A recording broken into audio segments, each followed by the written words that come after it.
Patron questions. Right, here we go. What is, in your opinion, the best adaptation of a book into a movie, and what is the worst? This is a very interesting question because, I mean, look, I'll get this out the way. It's an obvious one.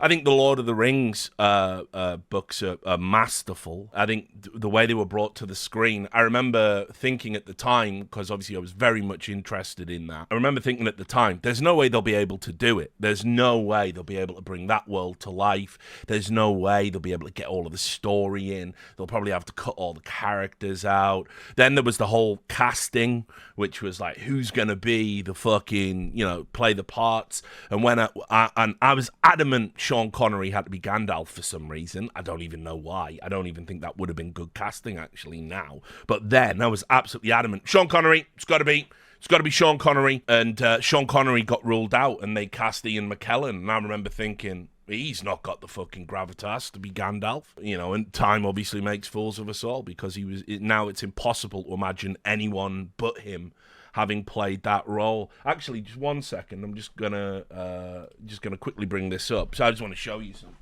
something off the shelf in the background. I was a huge Lord of the Rings fan as a kid, and so it is dropping a bit. This is my Lord of the Rings. It's dog-eared, but this was the copy I had as a kid. I fucking read this like cover to cover a million times. It's got these incredible illustrations in, if you can see. Just really fucking beautiful artwork from, I think it's Alan Lee is the guy, and you can see there. So I mean, actually, I remember it's got a fucking great one. It's got all the appendices and everything in here that you would see. There's fucking Shelob and Shelob, depending on how you fucking choose to pronounce it. Just having a lurk there. So, anyway, I loved Lord of the Rings, and I was a big Lord of the Rings fan. And when that was... I loved the animated movie, which I've talked about in another one of these. I loved the animated movie. I thought it was a great travesty that Ralph Bakshi never got to make the second part. And me and my mates, we used to watch that quite religiously, and I think one thing I'll definitely say is I don't think that movie gets enough credit. It's a mess. It's incomplete. It was filled with inconsistent animation for a variety of reasons. It was fucked by studio interference. But when the Nazgul go to the prancing pony and they kill what they think are the hobbits, and then it turns out they put pillows in the bed and they're in another room. That scene, the choreography of that scene in the movies is almost shot for shot from the animated animated movie rather. And so it should get more credit, but it was a failed adaptation. What Peter Jackson did is just a masterpiece of cinematic production. All the effort that went into it is there on the screen. The only thing I disagree with, the only mistake I think he made is maybe Aragorn was just a little bit too heroic. And certainly cutting Saruman's death out of the third movie for time constraints is a curious oversight, because you had him set up as one of the big bads in the first two movies, and then his storyline is completely cut out of it. And it obviously created a bit of a feud for a few years with the great Christopher Lee and Peter Jackson, which they patched it up, and obviously he kind of wrote him into the Hobbit. So yeah, his death was only in the extended edition. In the cinema, in the version that went out to the cinema, Saruman's death is not in the movie, if you can believe it. And that to me is the only mistake that I thought Peter Jackson made. It was just, your movie's already 2 hours and 45 minutes in the theatrical cut. So just fucking put that in. What do you mean time constraints? People... But it also, I will say, it's got a bit of a dubious cinematic legacy, because one of the things it did do was it kind of gave permission to directors to say, hey, just make your movies longer. Fans will sit in the cinema for 3 hours. We've proven it. They'll do it for Lord of the Rings. Here's the difference. Lord of the Rings, it was an experience. It was a cinematic experience. Those movies coming out, it was like the most hyped shit. Everybody went in the cinema. The cinema was fucking full. Generations of people that have loved the books were all, and kids that just wanted to see a really good family action movie, essentially.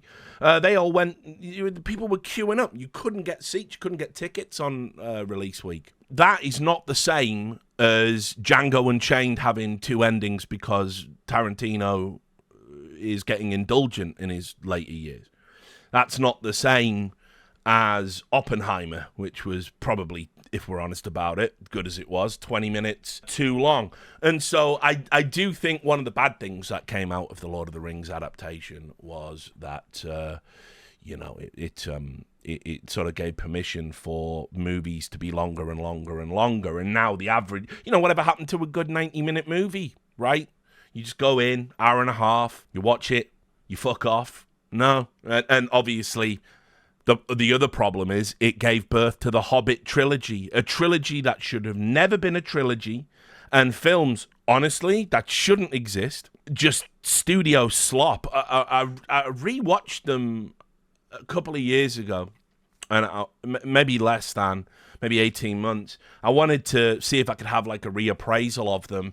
And no, they're garbage. They are utter garbage. They are edited terribly. They are paced terribly. The acting is terrible. What's he called? Martin Freeman or whatever from The Office is a cunt. I can't stand him. So that's a problem from the get-go. The final battle is anticlimactic. The elf-dwarf love interest is stupid. They are objectively bad films. They are actually objectively bad films that should never have happened. And I'm kind of, I hope, if you've ever seen the documentary Jodorowsky's Dune, about how the Chilean director Jodorowsky wanted to make Dune and he never got to make it, but he had all these insane ideas and they made a documentary about it. I hope we get an equivalent of that for what we would have had, because people seem to forget. It wasn't Peter Jackson who was meant to do The Hobbit. It was meant to be Guillermo del Toro. And that, I think, one movie, Guillermo del Toro doing The Hobbit, or two movies, I think, as it was then later cut into. It was never meant to be a trilogy. That's why it feels like stretched. Guillermo del Toro's fucking Hobbit would have been baller as fuck. I know that for a fact. He would have aced that assignment. I think he doesn't get enough credit, actually, for the worlds he's built in movies. Like Blade 2, for me, is better than Blade. I think it's wonderfully fleshed out, great monster special effects. I think The Strain is an underrated TV horror show. I think his adaptation of Hellboy was fantastic and super underrated films. And obviously Pan's Labyrinth is a modern masterpiece. Like it's incredible. So him making fairy tales, adult dark fairy tales, that's all he's ever wanted to do. If you watch that TV series of his on Netflix, his Cabinet of Curiosities, there are some really good episodes in that as well. Just putting that out there. Right, but yeah, back to the question. Adaptation. What is the best adaptation and what is the worst? Worst? I mean, The Hobbit probably is a contender, honestly, but thinking about like some books that I loved that were just ripped to shreds, it's kind of one of those things where if you go away and think about it, yeah, this is controversial. I Am Legend fucking stinks. The Will Smith one, it stinks. I know that's going to upset a lot of people, but it's true, and it's knowing it. Richard Matheson was a fucking genius. And to see the book done that dirty is very upsetting. It misses the complete point of the novel. So just in case that is a controversial opinion, it really is trash compared to the source material. I think the Dune movies are massive letdowns. I think they miss out on all of the intrigue and interplay, and instead give a very surface level reading of the world. I think they completely missed the point as well. Not to mention what they do to Chani's character is criminal. She's far more nuanced and understanding in the book. I mean, again, they make her jealous. They make her a jealous girl at the end of the second film. But she was from a culture where people, she understood politically he had to marry the princess, and Paul had to do that.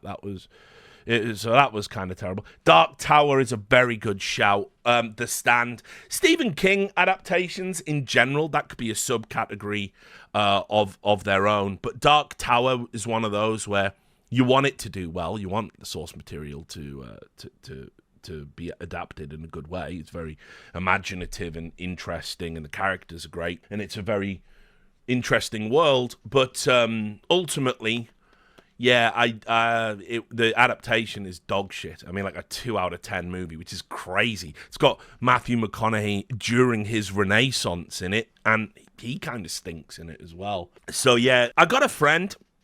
You know him. I'll be plugging his book. If some of you bought his last one, Gareth Wood, G.J. Wood is his author's name. He is he's back in print. His new book's coming out. It's actually being promoted by Ramsey Campbell, which is a name that will mean something to some of you.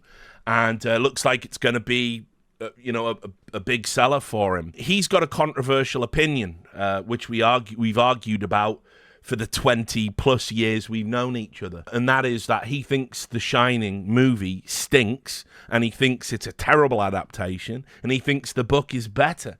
I have the complete opposite opinion. I think the movie elevates the source material. He hates Kubrick. I think he's a genius. So, I mean, Gareth has a lot of hipster takes. He does. He is a contrarian. You can imagine what it's like when me and him are arguing. We're just two immutable fucking contrarians that we just will not move. But yeah, that's what he thinks. I don't. It's not the wildest take. Maybe I can understand that people might think the movie is overwrought, I guess would be a fair description. Here it is. I'm looking at my bookshelf. I've nailed it. The worst adaptation. Get ready. From Hell. Boom. There it is. 100%. That's my answer, and I'm sticking to it.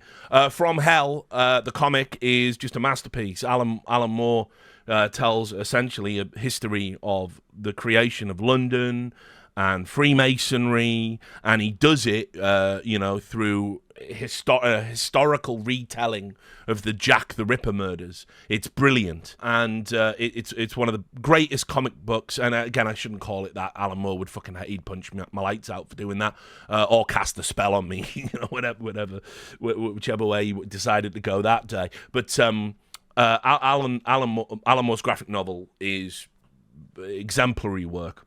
The adaptation is, I think, Johnny Depp playing a sort of proto Captain Sparrow. And what's the name of the chick in the movie? I can't remember it, but anyway, it just horrendously bad adaptation. Bears no resemblance. Heather Graham, yeah, that's it. Heather Graham, terrible. Like Heather Graham, fucking hell, doesn't play the role of a Londoner very well, let's put it that way. It's not Keanu Reeves in Dracula levels of bad, but it might be, or Tom Cruise in Far and Away, but it's up there. It's what a top 5 dog shit. So yeah, that's it. Best adaptation, moving away from Lord of the Rings, because I don't want that to be my answer, because it's a bit generic. I would probably say One Flew Over the Cuckoo's Nest. It takes a book that some people bounce off because it is told from a perspective of somebody watching Jack Nicholson, watching McMurphy, and it makes him the protagonist. And in doing so, I think the book is excellent. The movie is excellent too, despite being told from a different perspective. The performances in that are across the board just unbelievable. And Jack Nicholson, I think it's one of his standouts. I mean, he's got a lot of them, but you'll find it very hard to find a Jack Nicholson performance that's better than that. I certainly don't think his later work is actually all that good. I think he kind of went the same way as Robert. Not a popular opinion, this, but I think he kind of went the same way as Robert De Niro. That basically, when Jack Nicholson was good, he was the best. He was up there with the greatest actors of all time. But then he sort of became a parody of himself, and his later work's not very good, is it? I mean, let's just be real. And his fucking role in The Departed is so over the top and so scenery chewing, and I think that movie is so overrated. To give Scorsese, sorry, I should say, an Oscar for that is just ridiculous. So yeah, we'll say that. Special mention to David Cronenberg's Naked Lunch. Naked Lunch is a book that's impossible to adapt. So what did David Cronenberg do? He adapted the process of writing the book into a pseudo-autobiographical telling of William Burroughs' life with Peter Weller in it. And it's actually, I've got the 4K Blu-ray. Yeah, I think it's a great film, actually. So there it is. Right, next question. This is frisky. Now more of the world knows your understandable hatred of Denis Leary. Does that mean we can expect you to finish an anime before you get through Rescue Me? Yeah, I mean, look, the reality is Denis Leary is everything that's wrong with comedy, everything that's wrong with Hollywood and the entertainment business. He's absolute trash. I mean, look, there is a bit of a double standard in the world of comedy when it comes to stealing people's jokes. And so, for instance, Robin Williams, rest his lovable soul, he was a joke thief. He stole people's bits. Many comedians from around that time have anecdotes and stories about how Robin Williams took their material, performed it in his set while they watched, and then would just give them money and say, oh, sorry. And, that's kind of the very, it's a really gross way to handle it. And Joe Rogan, who's attacked joke thieves in public for stealing jokes and has been very vociferous with some. Let's Amy Schumer. There's I think like a 15-minute video on YouTube of all of the bits that she's stolen and put into her sets. But how it is with Denis Leary was a fucking really milquetoast, just shit observational comedian. And then essentially he was watching from afar as Bill Hicks started to get famous. And Bill Hicks, I know for me, he'll always be the greatest stand-up. The problem you always have with stand-up is when comics die, people come afterwards and they're funny. And sometimes comedy gets anchored to the past. I don't think Bill Hicks has that problem, but some people do.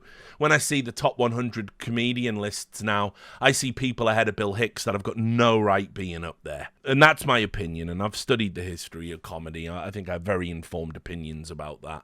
But anyway, Bill Hicks was the greatest for me, and yeah, I caught him as a kid and in my formative years, and he made a very big impression on me. But anyway, Denis Leary basically saw Bill Hicks's bit, and Bill Hicks was the don't give a fuck comic. Bill Hicks was the guy who got on stage, he'd be dressed all in black, he would sweat, he would smoke on stage, and he had all of these bits about, look, I'm never going to quit smoking.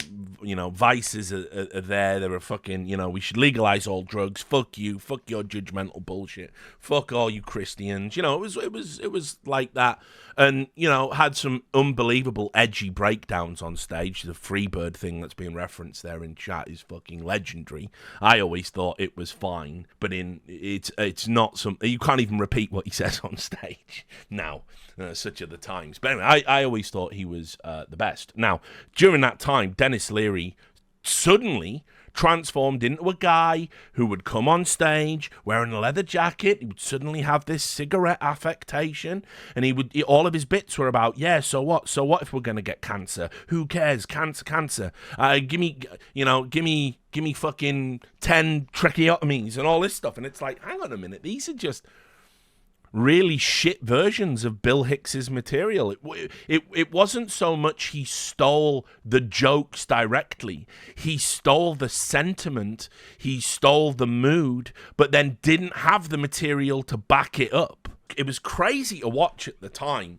And he did a special called No Cure for Cancer. And it's terrible. I must have watched that special so many times in the 90s. I used to hate watch it.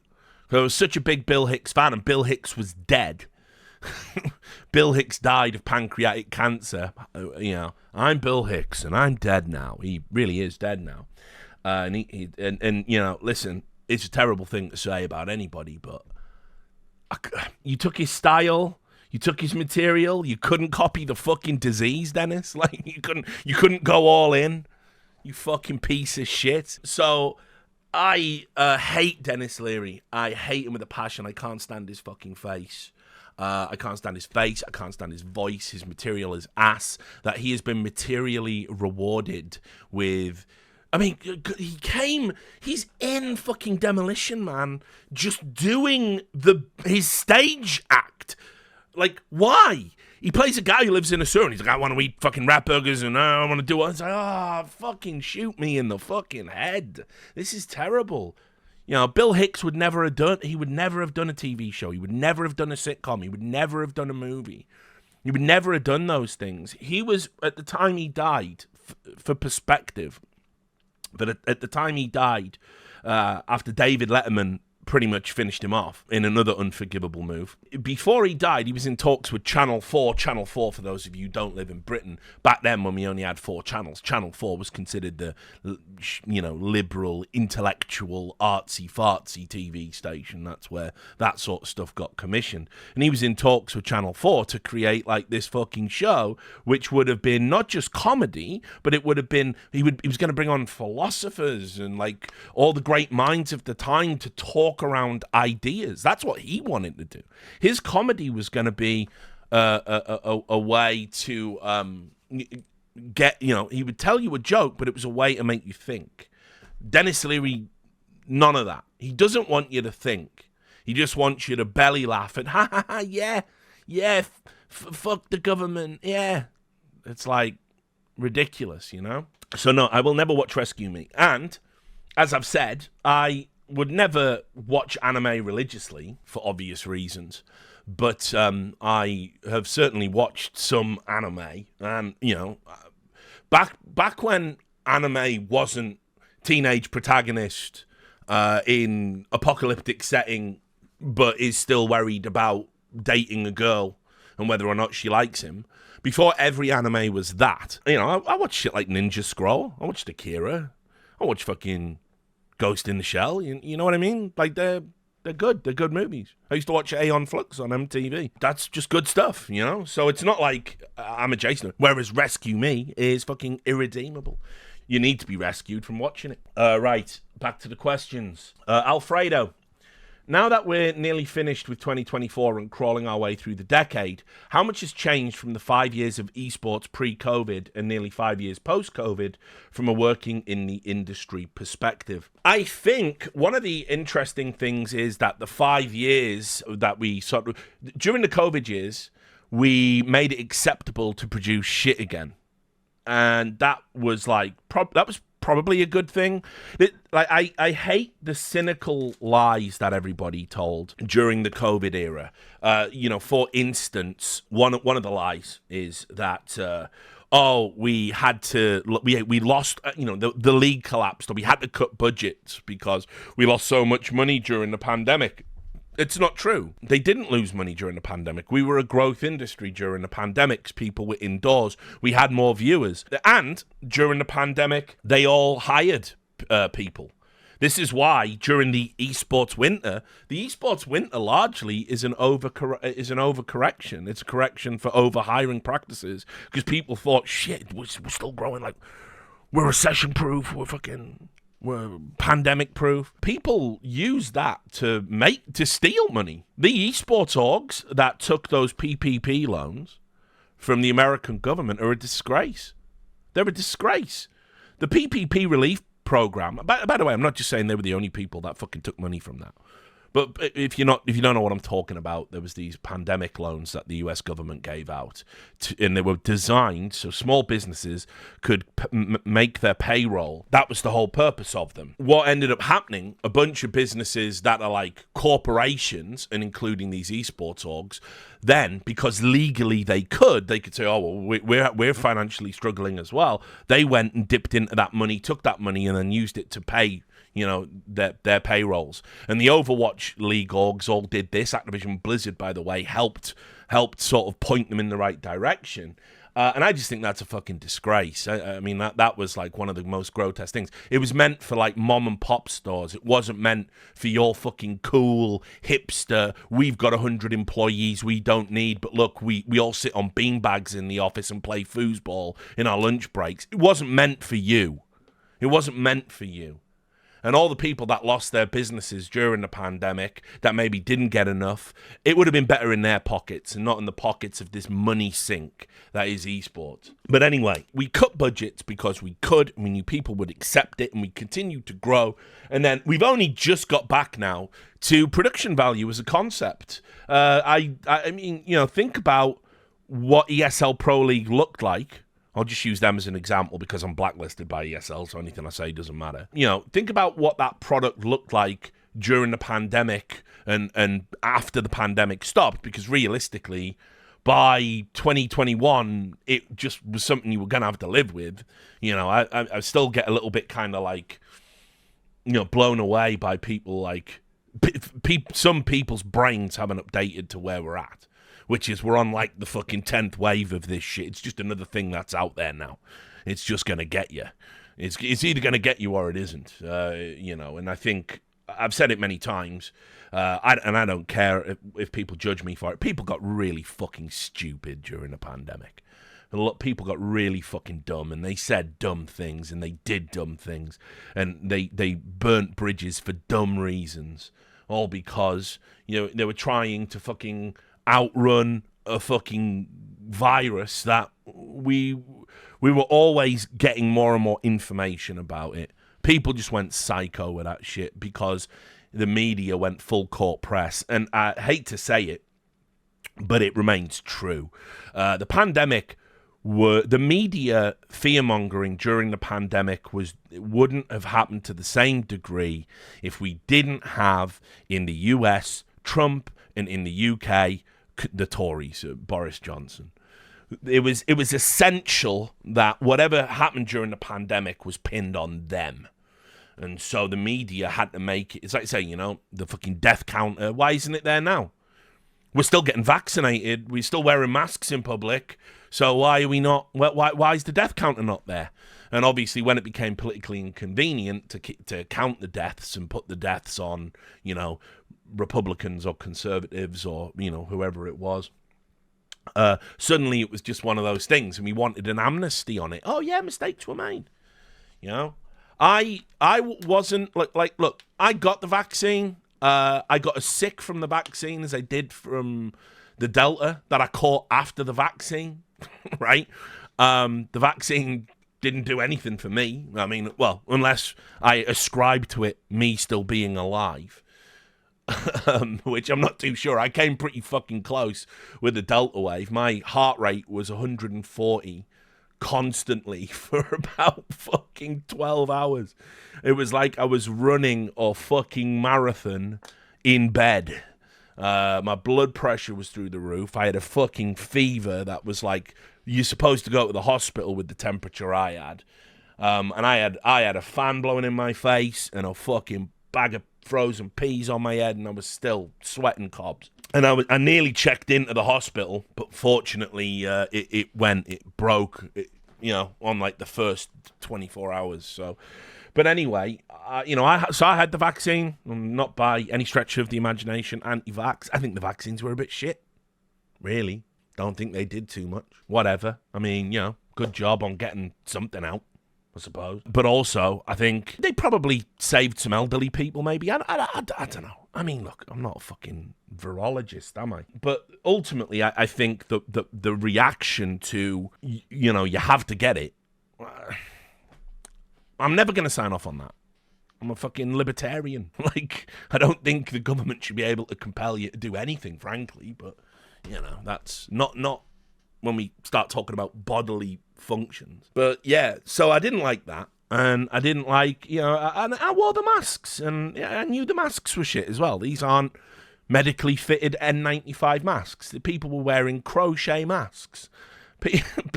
People on planes were being made to take off N95 masks and put on paper masks. I remember that on a plane. Guy had a full, proper medical mask fitted to his face, so tight you could see the fucking and they were gonna deplane him if he didn't take that off and put on a paper mask. Yeah, it got deeply stupid. What about over here in the UK? You could go to a restaurant, but you had to wear a mask as you went in and queued up, but then you could take your mask off to eat in the restaurant. Over here as well, we had the, Eat Out to Help Out was a Tory scheme where Boris Johnson said because takeaways and restaurants were losing money, you should order takeaways. So great, I can order unhealthy food where I have to have an interaction with another human being that's a total stranger to me. And that person, by the way, if they're sick, they're interacting with dozens of people potentially in a day. That seems like a bit of a super spreader idea. So there was that. There was what we did at Christmas. This was our version of respect the science over here. Boris Johnson said no more than 3 separate family bloodlines were allowed to mingle during Christmas. How does that... How have we got there? Like, you could only have members of 3 different families and, like, no more than 14 or something. And this was at the same time we were all on an app. Like, they told me, a British citizen, when I came back to Britain after living in America for 5-6 years or whatever it was, came back to Britain and they told me they wouldn't let me into the country. I'm pretty sure that's just a violation of my rights, but they wouldn't let me into the country unless I was on a fucking tracking app. And I couldn't leave my house for 2 weeks, and I had to be there. And if they checked on me and I wasn't at home, I could get 10 years in prison. If I gave them a fake address, 10 years in prison. Like, what is that, guys? That's mental. That's like, just, like, I just think we just went, just a little bit crazy on that one. So anyway, the pandemic was just a dumb time where everybody, like, lost their mind. And so in esports, obviously everybody lost their mind, and we started doing this thing where it was like, I mean, the League of Legends stuff was mental, if people don't know about that. They were running these, like, bubbles, but it was really weird. Like, there's stories that players have told me about, like, Riot had their own, like, tracking app that they had to sign up to and shit. And it was like, what the fuck? Like, yeah, I'm going to give Riot the ability to fucking trace where I am at any given moment. There was like all mad shit going on there. And so, yeah, look, all of this long ramble that's nothing to do with the question is really just to say that, yeah, esports got dumb too. And what we did, that was especially dumb, is we were saying, oh, bloody hell, look, the pandemic's ruining us. Please take pay cuts, please. Oh, God. Look, our production shit, but it has to be. Look, we're pivoting back to online. We can't do anything in person anymore. And all the while, still hiring people. All the while, still picking up new teams. All the while, still going into new leagues and new ventures. And then when the pandemic, long behind us now, it's 2024, current year. It started in 2019. We are only just putting the production value back on screen. We're only just getting the levels and balance of employment right. It's like the esports winter it's true, esports doesn't make money. And it's true, esports is a shit-broken industry because no one wants to pay for anything, but everyone wants more and more from this thing that makes no money. All of that's true, but equally, the reality about the winter is we're reacting to what we did during the pandemic. So all of the esports winter is pretty much the pandemic correction. We're getting rid of everybody. And we're right to do it. So I definitely think that's the biggest. Like, shows actually look good now. Next up, Jester. Always good to hear from Jester. Do you have a favourite punk band? Yeah, I do. It's the Misfits. You must have seen me wearing the Misfits t-shirts. It'll always be the Misfits. And, of course, the problem you've got with the Misfits, when you're a Misfits fan, is obviously there are distinct eras of the Misfits, and some of them are worse than others. Static Age is like one of my favorite albums. And look, the history of the Misfits, where Danzig separated from the band, it's like Danzig wanted them to practice and get better musically, and the members of the band said, nah, we like the way we sound now. And so I kind of understand where Danzig was coming from on that one. That's his story. The band obviously dispute it, and they say it's he's a cunt. But what they had, was just so unique. The idea, oh God, there it is. There's the first idea of the stream. The idea that at the time you could blend horror, 50s horror and punk was very unique, and they created a sound which was like nothing else at the time. So very, very, very strong. And I didn't like Danzig's solo career. Controversially, remember when Mother was fucking played everywhere on MTV and he won a bunch of awards for it, and I just remember thinking, this is fucking whack. This is whack. This is like this isn't like anything on Static Age. It just fucking sucks. So yeah, not really a fan of it, honestly. So yeah, it's the Misfits unquestionably for me. I do like a lot of punk bands. I used to be in a punk band. I thought I was gonna be a singer. Permanently, that was the plan. Never wanted to do any of this stuff, but then, I don't know, life kicks the shit out of you and you give up on your dreams and you settle for things. but I mean, I was in a punk band, and we used to cover the Misfits. We would just throw in randomly Misfits songs, Return of the Fly or whatever. And yeah, it was I just fucking adored that sound. And Static Age is it's just banger after banger after banger. That's an album. You get albums and there's a track and fucking 8 track 6, it's trash, and you skip it, and then you go, oh, there's that skit, and you skip it, and then you go, oh, actually I've ended up skipping 2 or 3 tracks here. The first half of the album's really strong, the second half of the album kind of sucks until the last track. And Static Age is you just put it on and you just don't touch the CD player as it was back then. You don't have to touch it. You just put it, you press play and you just walk away, and it's just everything's a banger, just from beginning to end. And there's not many albums like that. There are some that definitely exist. I got some, there's some hip hop albums I feel that way about, like Illmatic, and probably some metal albums I feel that way about. But yeah, the reality is that Static Age is probably one of the best punk albums ever recorded. It doesn't sound old. I mean, the sessions on that album, I think it was released early 80s, and the sessions on that album are from the 70s.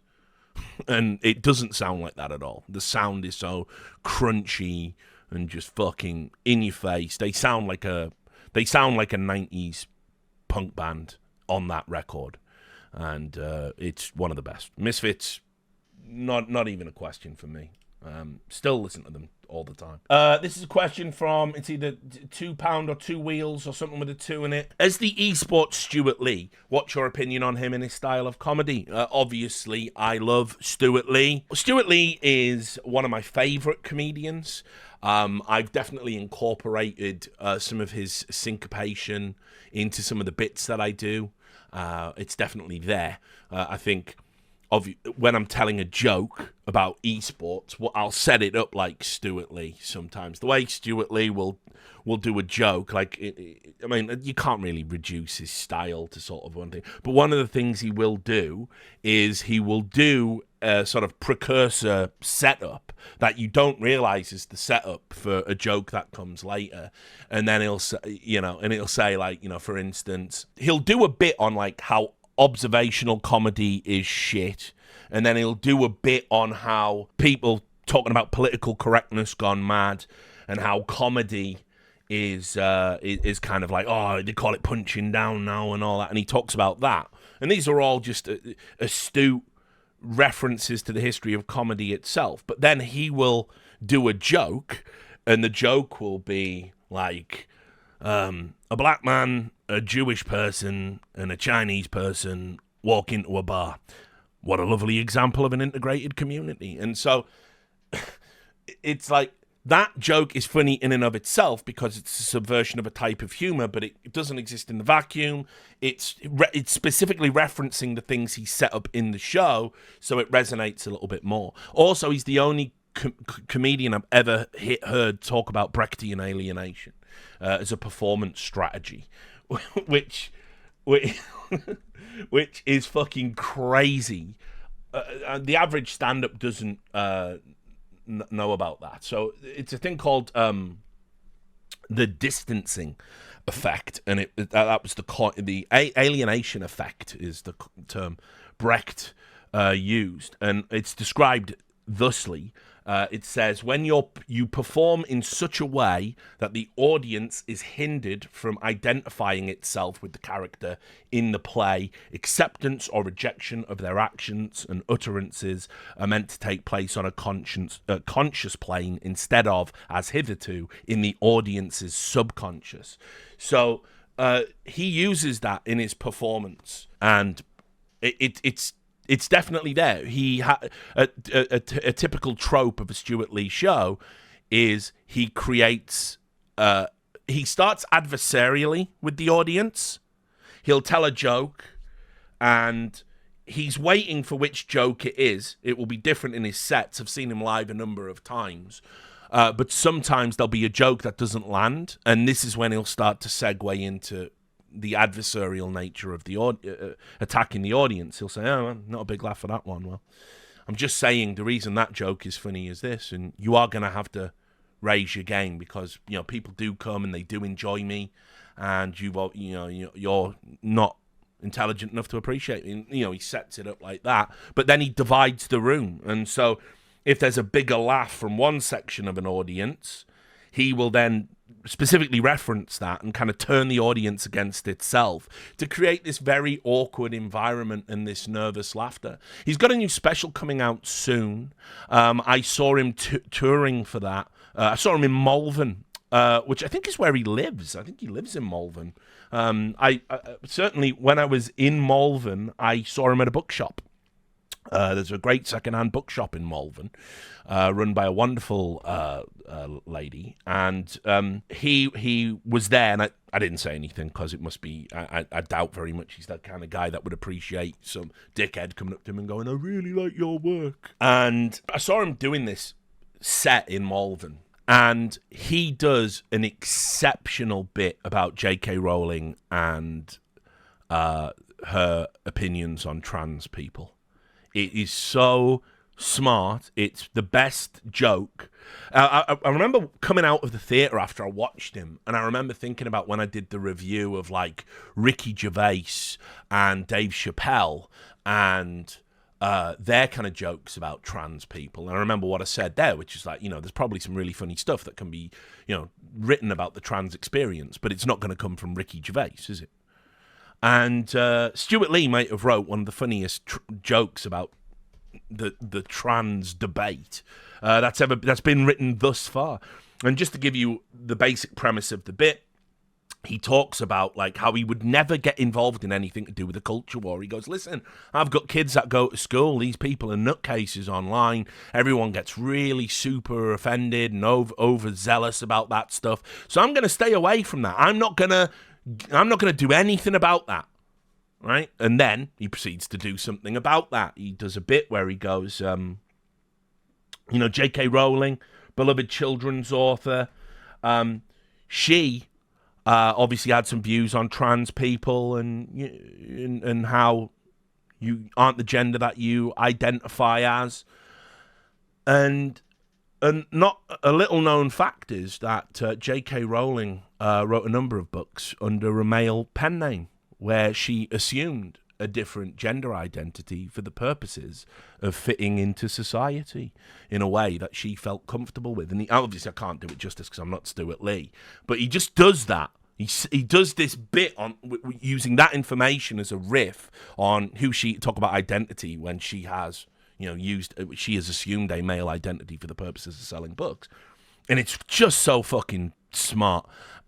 When he did it, because in case you don't know how comedy works, when you're doing a special, you have a bunch of material, you go on tour, you do the bits that you know what you're going to use, and then you test out some new bits, and then you put together the strongest set for when you know it's going to be taped, and then that is the version that gets picked up on TV and put everywhere else.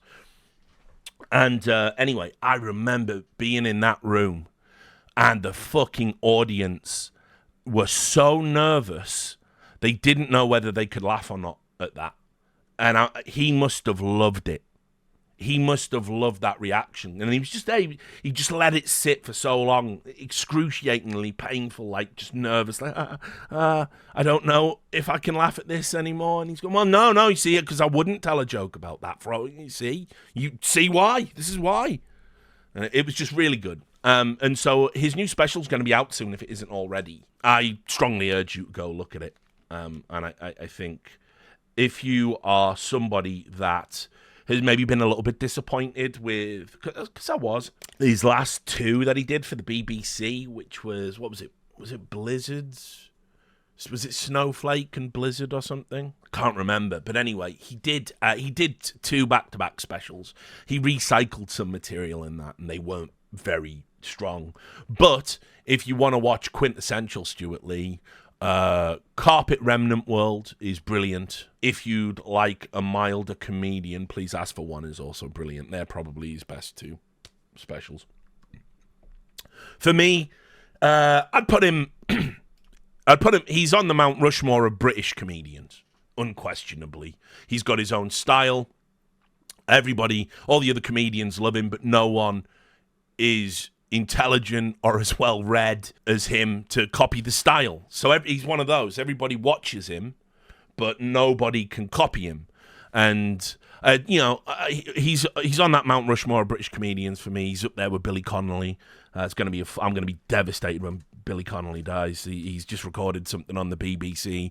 It's like his memoir, and it's getting close because obviously he's got fucking Parkinson's now, and it's like, fuck, no, don't do it to me.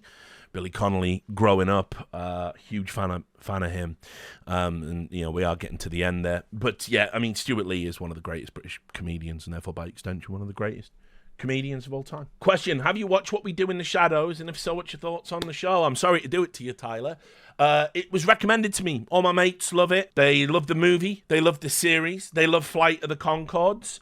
I remember liking Flight of the Conchords at the time, and you know what? I tried watching it not that long ago. I thought, yeah, I remembered laughing at that, and I haven't watched it since. I'll just rewatch it. I've totally forgotten it.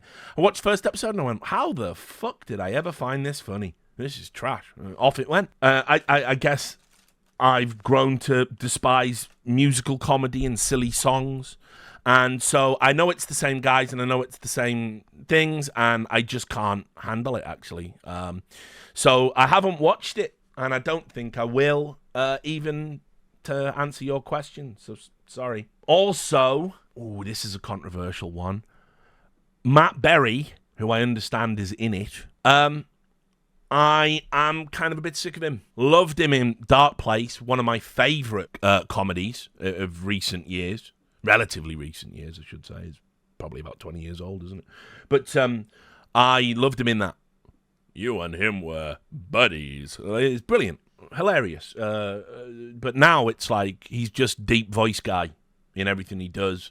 Cameo in Fallout was like, okay, that's kind of inspired, I guess, but just can't handle it. Can't handle it. Everyone's told me to watch that Toaster London he's in, where it's like, whoa. It's like Stuart Lee, funnily enough, used to do a bit on, I think it was Fist of Fun, but it might have been the Richard Not Judy show that he did with, he obviously did comedy with Richard Herring, who has a great podcast.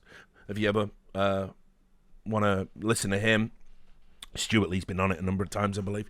But they used to do this bit where it was like, so they would take a phrase, which would be like, I don't know, let's get one. The apple doesn't fall far from the tree, right? And and then this would be the sitcom. They would take the piss out of British sitcoms, and so Stuart Lee would be like doing a voiceover.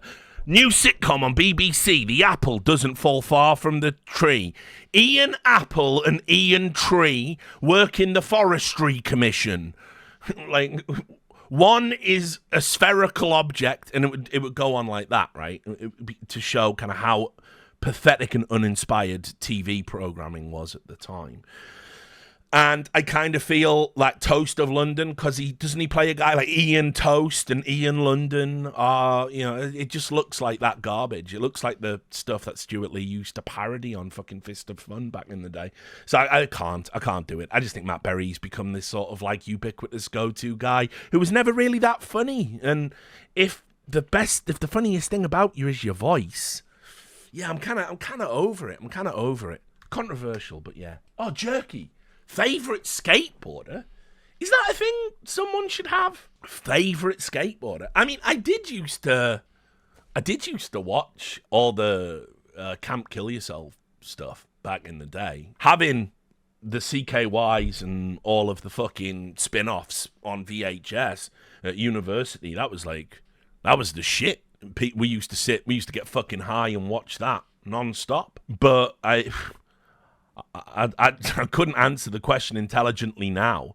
I remember I went through a skateboarding phase, because everybody does, or did, my generation, and me and my mate Tom at uni, we used to we had one term at uni where we just had skateboards everywhere. It was like just fucking retarded. Like, what were we doing? I don't know. The chain and all of that stuff. And I remember I could talk about this. Like, I knew what I was talking about. I could tell you, like, the history of it and the difference between street and half pipe and all of this stuff. We used to get fucking blazed and play Tony Hawk's. Everyone did that. I mean, because I'm a Superman. Na, na, na, na, na, na, na, na. Like, but now it's just not even a part of my fucking brain. Just don't have any strong thoughts or feelings about skateboarding at all, actually. It's just not a thing I really care about. So, sorry, but there it is. Another one. With the Shanghai Major around the corner, how much dick sucking will Valve do for this major? I'm expecting keychains for weapons, the craziest stickers you can imagine, like those new lenticular stickers, maybe bring patches back, and maybe a few other things. Yeah, I am almost certain I saw my big friend of the stream, Loba, who Maui Snake hosted Loba the other day when he was like doing a stream, and he raided him. He did a raid, and Loba immediately said, "Fuck off, Maui! I hate you all. I hate Richard Lewis." I'm like, "Fuck did I do?"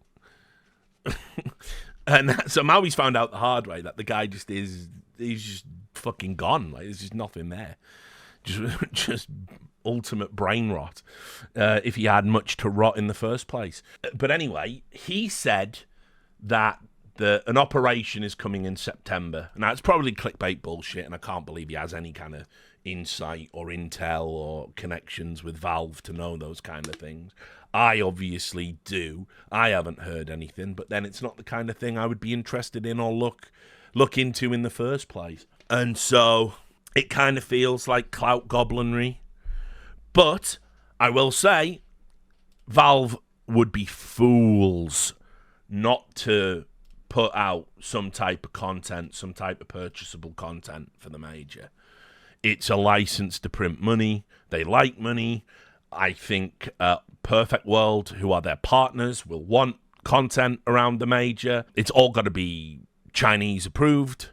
So I would back it. I would say, yeah, it's possible. It's more likely than not. It's tough, because if Valve do nothing, people get pissed off. If Valve do something for this one, everyone's going to say it's dick sucking and it's Chinese bias. This one is a little bit different. I've never had major in China before. It'll be one of the biggest esports events, outside of like League of Legends Worlds. It's Perfect World specifically that are going to be running it there, with like PGL doing the English broadcast.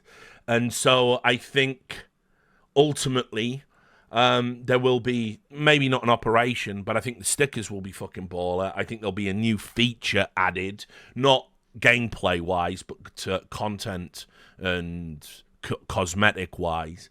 And there will be something commemorative, I imagine, as well. Maybe an official release of a new map, something like that. So there'll definitely be something coming. There'll be a big content dump before the major. You can take that to the James Banks. Next up, Real Night Shift Hours asks, this is a Patreon question from Vash. Fuck, marry, kill Anders Moses Thorin.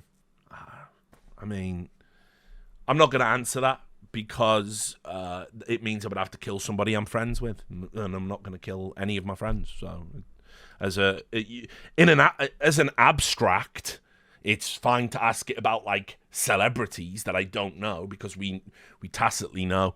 Obviously, I'm not really gonna fuck, marry, or kill any of them, and I'm not gonna fuck, marry, or kill any of these guys. But I know them, and I don't want to have to think about them being dead. So, so yeah, just not gonna answer that. Jaden, Mr. Lewis, I hope you're having a wonderful day. What do you think happened to the disappearance of Malaysia Airlines MH370? Thanks. That's a fucking great question, isn't it? I mean, do we do know it was just shot down, right? Like, it was just shot down, wasn't it? MH370. Is that a different plane? Oh, so he's asking it, right, there's a conspiracy theory. I see. Okay, I know what he's trying to do now. Yeah, I'm thinking of the other one. I'm thinking of the plane that was shot down. Although, I don't know, a plane disappearing. Let's see. I'm on Wikipedia. I'm trying to... Yeah, I remember this one. This is the one where Don Lemon, as we're saying for some reason now, he had a guest on, didn't he? And he asked if... Because, I remember watching it on CNN. I was in a hotel. I think it was doing an esports event at the time. And he asked if a black hole could have sucked it. Could a black hole have come down and sucked the plane up? And it's like... Jesus fucking Christ. The state of American news, you know? A black hole. Could a black hole have come and sucked up a plane and none of us noticed it? And it didn't impact on Earth's gravitational standing or anything like that. Genuine line of inquiry. I don't have an opinion about this. I'll construct one very quickly. Conspiracy-focused internet sites claim that the official statement the plane crashed into the Indian Ocean is a blatant cover-up. They note that a Boeing 777 does not have the structural integrity to survive crashing into the ocean, and that it would be comparable to hitting a concrete wall at terminal velocity. If Flight 370 hit the ocean, they say, it would have been broken into tens of thousands of pieces, many of which float on water such as seat cushions, and would be seen washing up on regional shores or easily spotted by search teams. Those criticisms diminished after several pieces of the aircraft were positively identified in the years after its disappearance. Harvard professor Cass Sunstein noted that the conflicting information initially released by the Malaysian government explains the interest in alternative theories. Sunstein, who has written on the topic, argued in an interview with the Wall Street Journal on the 20th of March 2014 that conspiracy theories in general often are born out of horrific and disastrous situations because such events make people angry, fearful, and looking for a target. Yeah, that's true. And then they blame the Jews, don't they? That's what happens in conspiracy theories. That's where all the roads lead back if you go down the rabbit hole. It's almost as if there was a lot of anti-Semites on the internet, but that can't be true. And what would Cass Sunstein know about that? I don't know, man. I mean, planes just crash. It's a Boeing as well, by the way.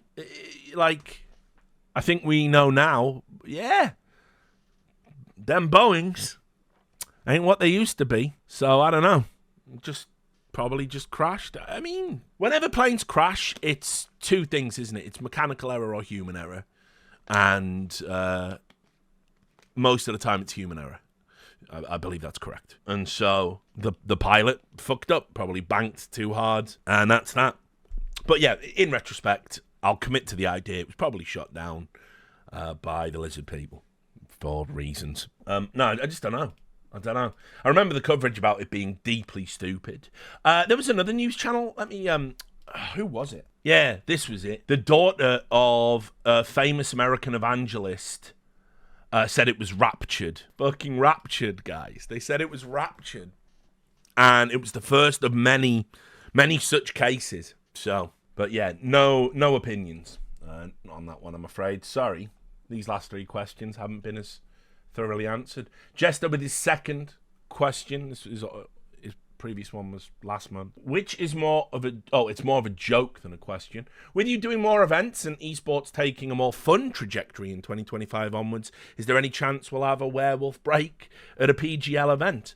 Listen, I would love nothing more than to be able to reference the werewolf break from The Beast Must Die in an official esports broadcast. But I'm probably not going to do that because self-indulgent segments, as fun as they were back when I was doing them with Duncan, they are kind of the antithesis of what should be in an event. I will say this, I'm going to get announced for an event very soon. And it's going to... in fact, I'm going to get announced for 2 events very soon. And it's going to... And both of them are going to upset people for different reasons. So I will be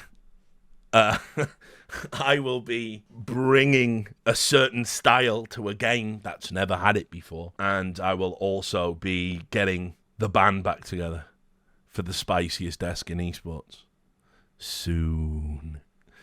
So everyone's gonna hate it. Everyone's gonna hate it. So gonna be looking forward to it. So I'm just putting it out there. There will be no werewolf break at the PGL event. I mean, look, I don't know what I can and can't say, but I'll say this. In terms of events, I have fully committed to the PGL circuit.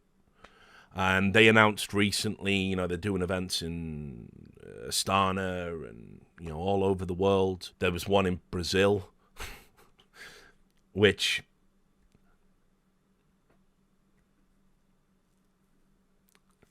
I'll probably sit that out. Did say I can't go there and will not be coming to Brazil. So we'll see. But the rest of the events, put it this way, I'm not paranoid to a crazy degree. And I know I went into the Copenhagen major thinking I was just going to get murdered. And I didn't get murdered. And no one even tried to murder me. And the worst thing that happened to me was probably someone tweeting at me, calling me a wanker with a photo from the crowd, which that was the worst of it. But I do think there's a pretty high chance I just get attacked in Brazil. I do think so. They believe, and it's not just like fans, but it's like their esports people, and Gaules, one of the biggest streamers in the world, they believe I'm racist against Brazilians. So that's a different thing. That's not, I don't like your opinion that you said about, you ruined Die by Power, you ruined Phantom Lord. They think I'm racist. And it's like I've always said, when you bring things like that to the table, people, you get a different level of upset. Yeah, they think I'm American. They think I'm an American gringo who hates Brazilians. And it's like, that's the narrative. So, obviously, I think I'd probably get attacked. So I wouldn't go there, unfortunately. It's a shame. My friends, my real life buddies, because I do have them, I promise, they go to Brazil regularly. They've had an excellent time every time they go there. I mean, they've spent New Year's there in some cases. They love Sao Paulo, Rio. They love it all. They say, you've got to go. I can't. I wouldn't even risk getting recognized on the street at a non-esports event. So, yeah, that's a shame. But look, in terms of events in 2025, yeah, I am going to bring the fun back, mostly on the PGL desks, because I can't work for any of the ethically compromised esports organizations. I said on a recent stream, if Blast ever wanted to give me a roll of the dice and they could find something for me to do, and they can stop being babies about criticism, I wouldn't rule Blast out. I'm going to be working for two different esports orgs this year. And obviously there's going to be other options. I mean, I don't even know if Starlad is a viable option, because people say I'm a Russian planned. They say I work for Putin on Twitter as well. So I don't know. But I'm available for work. I'll do kids parties at this point. So yeah, back to the questions. If you could resurrect any single LAN event, be it grassroots local from 20 years ago or something bigger like DreamHack or anything in between, what would it be and why? This is from Trogdor. Good question. Good to see you. You don't always ask questions, mate. Trogdor. What would I bring back? I mean, DreamHack's dead now. They announced that, didn't they? Just yesterday. I'll probably do that on stream tomorrow. But yeah, DreamHack's gone. In Jönköping, and while it was a terrible event to travel to and a terrible event to be at, especially if you weren't in the hotel right next to the venue, which fortunately I almost always was, because getting a taxi to and from the venue in the Bible Belt of fucking Sweden is fucking pure AIDS and costs you about €80 for a 15-minute cab. I always had a soft spot for that event. Hanging out at DreamHack with everyone in the VIP area was when I really, I think, fell in love with esports. That must have been about, it was when StarCraft 2 was the big ticket. It would have been 2010, maybe 2011, something like that. And because I knew Robert Olin, he always used to roll out the red carpet for me. And I remember I'm a nobody, I mean, I'm not like a big influencer. I'm not a professional player. I'm just a journalist. But I got the VIP treatment, and as a result, I got to meet many, great people that have made incredible contributions to our industry and form friendships with them. And I got an invite to the Good Studio, and that was a thing because of that. Like, I know it's not the same. It's never been the same since they merged with ESL and ESL took over DreamHack and all that stuff. And well, it was never the same after they kicked Robert Olin out. But I know it's more like a place and time thing. That time in esports was stellar. We just rebuilt after the collapse of CGS.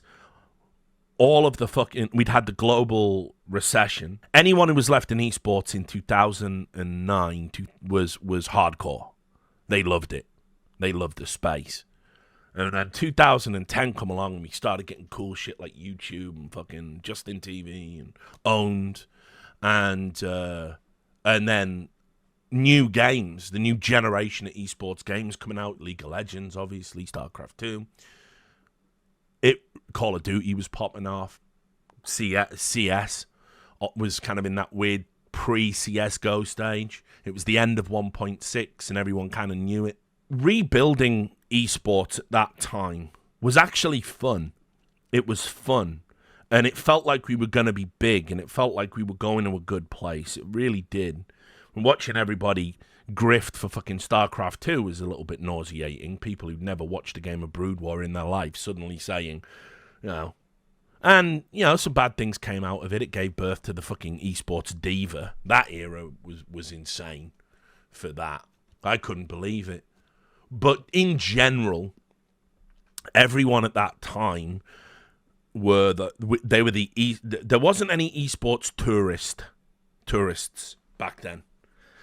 When I used to sit in those rooms and talk to people, everybody knew everything, and everybody knew everyone, and everybody knew about everyone's projects and everyone's shit. And we all had the same in-jokes, and we all had the same verbal shorthand because we were all doing the same thing. We were all part of the same, community, I guess. And then 2015, 2016, that all starts to change. And unfortunately, we started getting this new grifter class and these dubious investors. Everybody was really trying hard to monopolize the space. Twitch had this weird, fucked up, disproportionate influence, and Riot Games had obviously taken over, and they were doing all this fucked up shit. It wasn't the same world anymore. It was really, it was sad. It was sickening. I mean, obviously 2015, I've talked about this before, so this isn't a big reveal or anything. I was was thinking about like killing myself in 2015. I just, there wasn't really any reason not to. As dark and as fucked up as that sounds, like I went through a horrendous breakup. My best friend had hung themselves while I was working an esports event, and had tried to call me, and I went through like a really dark fucking time. And I just thought, I'll get to the end of 2015, I'll do these esports events, and then just like fucking write a note, record a video, hang myself, whatever. And had some pretty good friends pull me through that, and then obviously got the E-League job. And so I probably wouldn't have been in esports because, I mean, look, even if it was just dark, depressing thoughts about killing myself and I wasn't really going to do it, I was definitely going to quit esports. That was 100%. That had to happen. There was no reason to stay in. And then obviously, like 2015, I get the E-League job. I meet Maria. Lots of things start going right in my life, and it's weird. This is one of the things why I've always been of the perspective. I get a lot of messages from people, and it's like I don't reply to them because you shouldn't be asking me because I'm not an expert on these things. And if you're having a mental health crisis and you reach out, it's like, I want you to get well, but I'm equally not the person you should turn to for advice. I'm a fucking train wreck, right? And I've been in the exact same spot. But one of the things I always believe is like you have to hang in. You have to hang, because you're a long time dead. You are a long time dead, and I get that sometimes life can be inescapably bad for some people. I think if you've got like if I ever had like locked in syndrome. Right, if I ever had like locked in syndrome and something like that, I'd check out. I'd go to Dignitas, give me the fucking green drink, and I'd do it. I get that, but one of the realities about death is it's just eternal nothingness, and so nothing good. You're essentially writing off the odds that something good or positive can happen to you. And I hate that. I hate that platitude. It can only get better. No. That's not true. It can. Not only does it not have to get better, it can get fucking worse. And that happens to lots of people that go through lives of quiet despair. But it certainly can't get better if you're dead. That's a fact. And I think that that's always my sentiment. You just have to find a way to just fucking roll with the punches, man. Like, you just got to. Life will kick the shit out of you. It's designed to do that, by the way. It's an insane thing that we go through. We're not like we're the top of the food chain, but we're a mistake. We aren't supposed to be what we are. I've read lots about this Metzinger. Everything he says in the ego tunnel is absolutely on point. Thomas Ligotti as well. Go read him. Consciousness is the problem. Like, if we didn't have this sort of assured sense of a self and a purpose, and we were like the rest of the animal kingdom, we'd be having a great time. I'm pretty sure about it. Like, it wouldn't matter that you're here and you're an organic creature and then you're not, and none of this would matter. But it's like we've created all of these constructs in our mind, driven by consciousness, to fucking believe these things that are fundamental lies, and it fucks us up. And so we make ourselves miserable a lot of the time because of our fucking shared delusion. And so all of which is, what a fucking mad tangent this is, but all of which is to say that I have a very grounded appreciation now of the finality of death, and the way that life is inherently ridiculous and absurd in and of itself. All of these, to be born, come online, develop a consciousness, and then have it dropped on you in your adolescence. P.S. You're gonna die. Like, remember when you were a kid, your parents tell you, what's death? Your fucking goldfish dies, or your grandma dies, or someone gets sick and they're going to die, and you get told about it. Whatever the childhood introduction to death is, you lose, a pet, a dog has to get put down. And your parents tell you, yeah, everyone dies. And you go, and then they always add like a caveat. And they go, but not for a long time. But that won't happen to you. And it slowly dawns on you, wait, it is going to happen to me. And then you grow up and you don't think about it too much in your teens. And, well, you do because you go through an emo phase. And then you're in your 20s. And then you're in your 20s and you go, fucking got loads of time. And this is when you're supposed to find out what you want to do in life. And then you don't. You don't find a purpose and you beat yourself up about it. You get to 27, 28, you're going, shit, I'm still a fucking child. I'm still a boy. I think about what my parents were doing when they were 27. What my granddad did, he was in a fucking war. He saved Earth by now. And what do? I smoke weed and walk around with cum-stained fucking joggers on, scratching my nuts all day. I'm a loser. And then what you don't realise is that life is fucking different now, and you're not meant to have figured it out. Actually, it's impossible in this new complex society to have it figured out by 20, and you sort of get an idea at 29, 30. This is kind of it now. I'm finished. I'm evolved. This is as evolved as I'm going to get.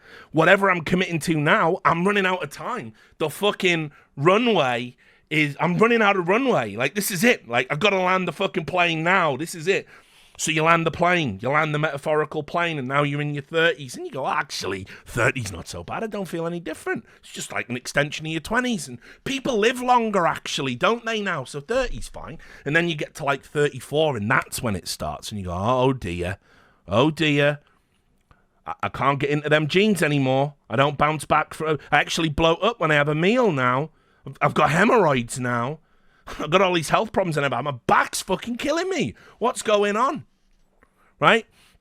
And so you realize, shit, mortality. Like now you're getting bodily changes and you're going bald and you're getting fat. You're not desirable anymore. Nobody fucking looks at you the same way. Not like you did in your 20s when you were fucking svelte, you had abs, right? And you could go out and party and get laid on a fucking weekend. Now you're a chud. And by the way, if you get to 35, 36 and you're not fucking married, being single at that age is sad, guys. I don't mind fucking saying it, right? It is sad. I went through a terrible fucking breakup that I thought was going to work out, and it didn't, and it gets sad. The dating in your 30s is sad. You get on I'm talking, you can't be 35 on Tinder. It's sad. So maybe you go on a website and you think there must be other 35-year-olds out there. Well, let me tell you, if you're a man and you're straight, the pool of women at that age is they're rolling the last chance. They're rolling the dice.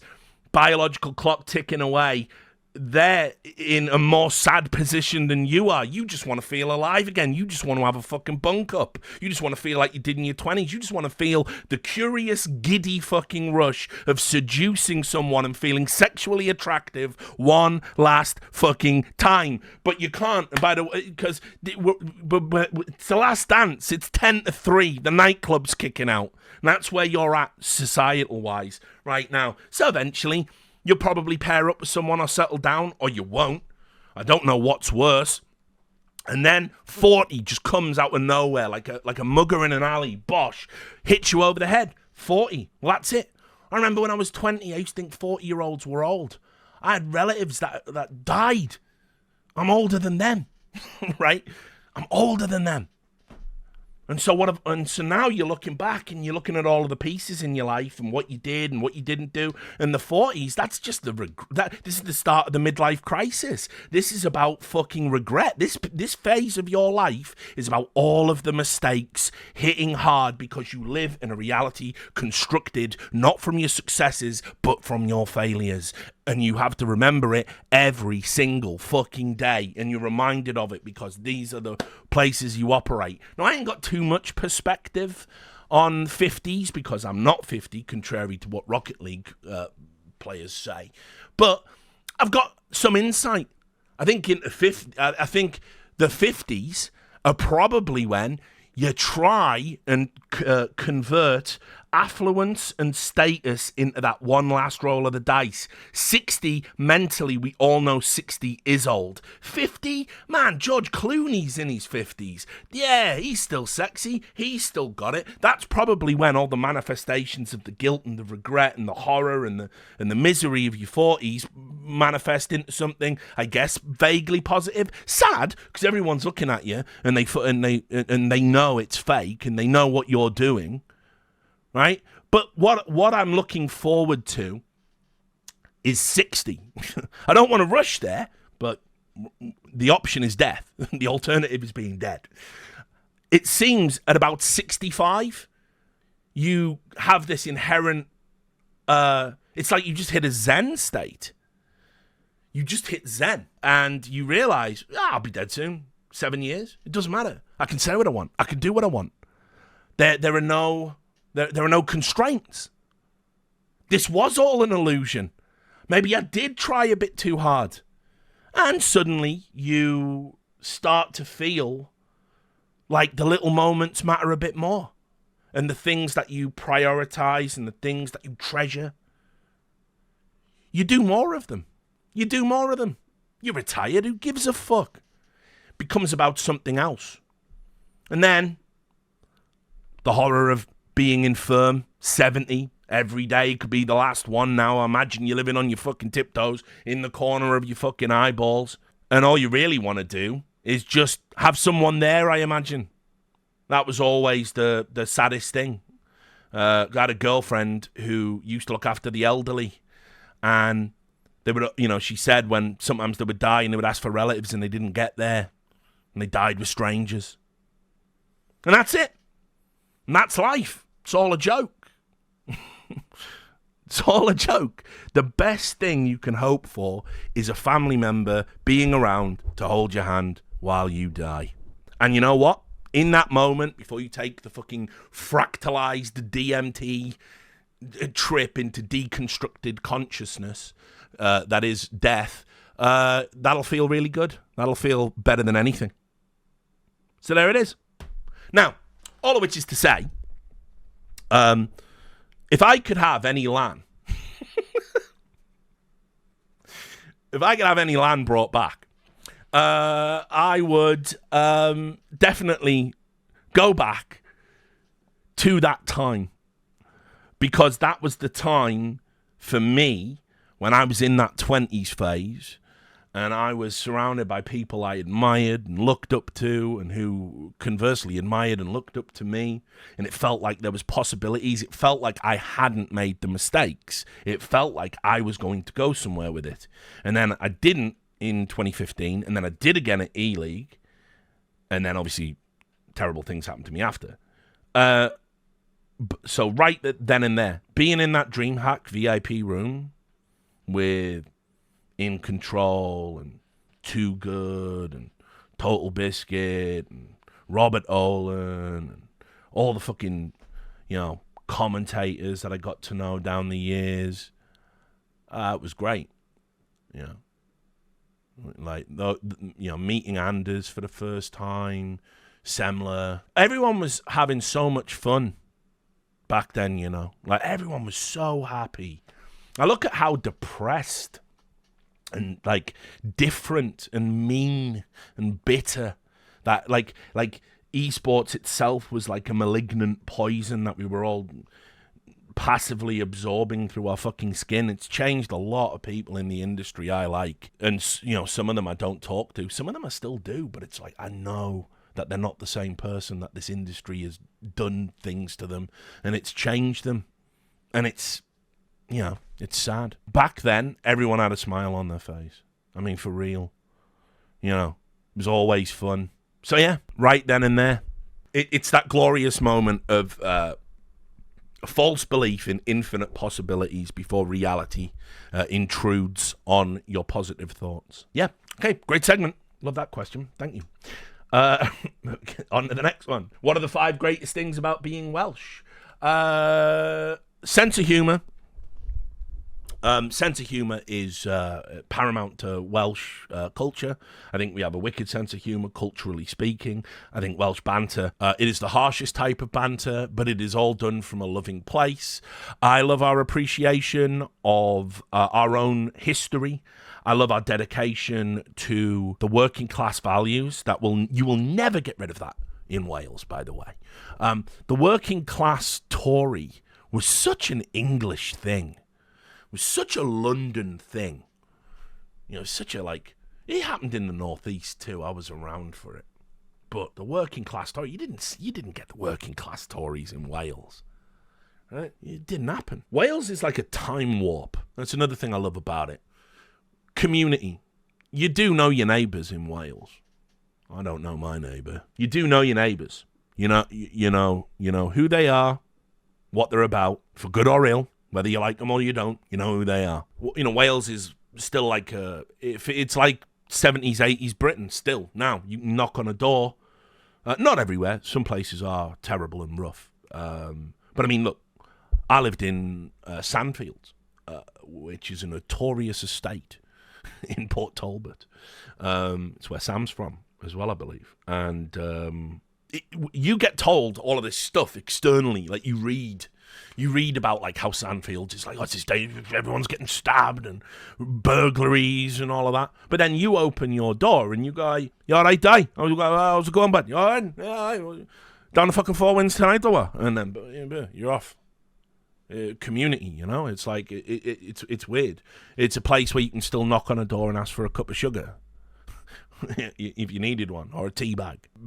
Modern Britain doesn't feel like that as a rule, but in Wales, I think you still get that. It's why I always make the joke about Wales being like the Shire from Lord of the Rings. Been a very Lord of the Rings centric episode of Patron questions, but I love that. I love that when I go back there. And I go to the working men's club and, see old friends. It's like nothing has changed.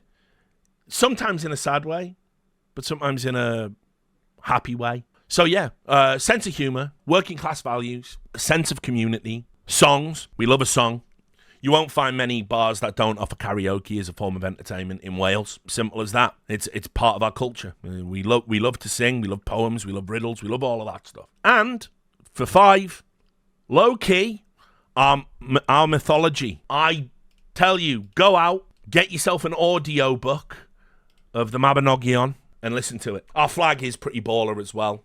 Having a dragon on there is fucking sick. But yeah, I mean, like, the national anthem is a fucking banger. I defy anyone, it just puts fucking England to fucking, whenever we have the fucking Six Nations and you're hearing the anthems.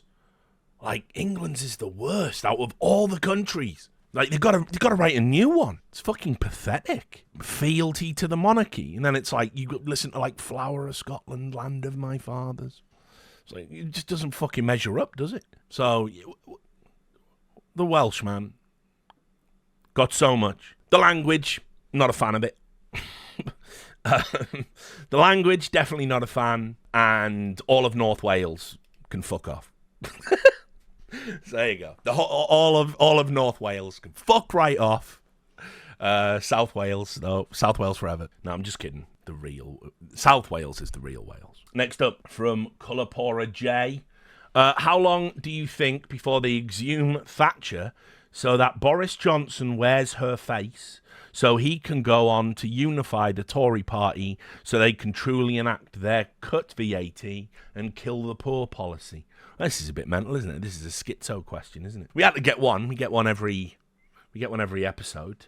I don't know. I will just segue into saying I did see that version of Doom where you have to fight Mecha Thatcher got shut down, which is by Bethesda, which is really sad, as Trump might say. But yeah, I don't know. I mean, here's a point I'll make. I was going to bring this up. How are you liking your fucking definitely not the Tories in red ties? How are you liking Labour so far? Fuck me.